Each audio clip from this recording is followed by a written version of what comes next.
Today I'm going to show you guys how to roll for better Abyss gears in Crimson Desert. So let's go. So what you need to do is you need to go to one of the witches in the world and you need to go into their workshop.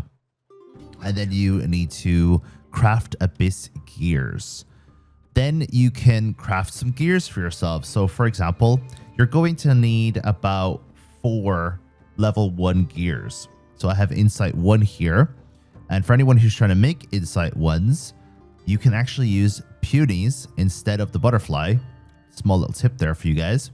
And I'm going to make 4 of those. And then I'm going to make as many Insight 2s as possible. So we're going to make those. We're going to make 2 of them. Here's where the fun begins. You have your tier 2 Abyss gear fusion. You also have tier 3 as well, which is going to be a lot of fun later on. But I can take my 2 Abyss gears that I have level 2 of, which is Insight 2 and Fortune 2. And I have a 50% chance of getting 1 of these up here.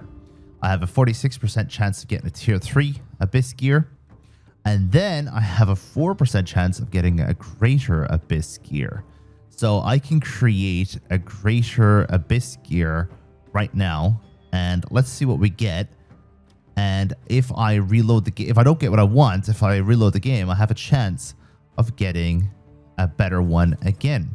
So we got the greater, we actually got the roll.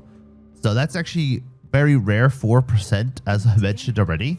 I won't be reloading this again, I guess, after all. And we got the greater Beast Bane, which does plus 40% damage to beasts. And that is an Abyss gear, as you can see. I have 2 of those now as well. So I have the Greater Beastbane by 2. And then I have this one, which is the Greater Frost Ward, which gives me ice resistance level 5, which is going to allow me to go into the frost biomes. They have durability unlike the normal Abyss gears. So just a heads up, I'm pretty sure they're going to remove that at some point, because what's the point in having durability on these things? I'm not entirely sure, but there pretty much won't be any way to repair them. So once they're gone, they're gone. They're finite, and they're equipable on weapons, gloves, and footwear. I have to admit, the main thing I was looking for from coming to this witch was to get as many Insight 2s as possible, and possibly even an Insight 3 in the future.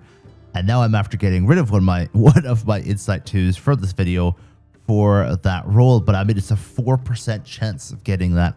There's no way I'm reloading this save. However, if you don't get what you want, you can reload the save. Now, I personally won't do that, because the whole point of this is a game of chance, and you kind of want to keep what you get and, you know, put a bit of fun into the game. But if you really, really, really want that 4% chance and you want to hit it every single time and you want to do a bit of grinding for that, by all means, just reload your save, keep coming back, and you'll be able to get that 4% chance over and over again. You can pretty much use any level 2 gear for the level 2 one, and it's the same thing with the level 3 gear. You can use any level 3s here. It doesn't have to be the 2 that are on screen. You could also extract Abyss gears from your equipment to get more of them to roll. So for example, if I wanted to have another roll chance, I could take my Vitality 2 out of my armor, and I could roll that with my Insight 2, which I have right now, and have another chance of getting the super rare item. Thank you very much for watching today's video. Let me know what you think of it. Let me know if you have any questions, and I'll see you guys in the next video.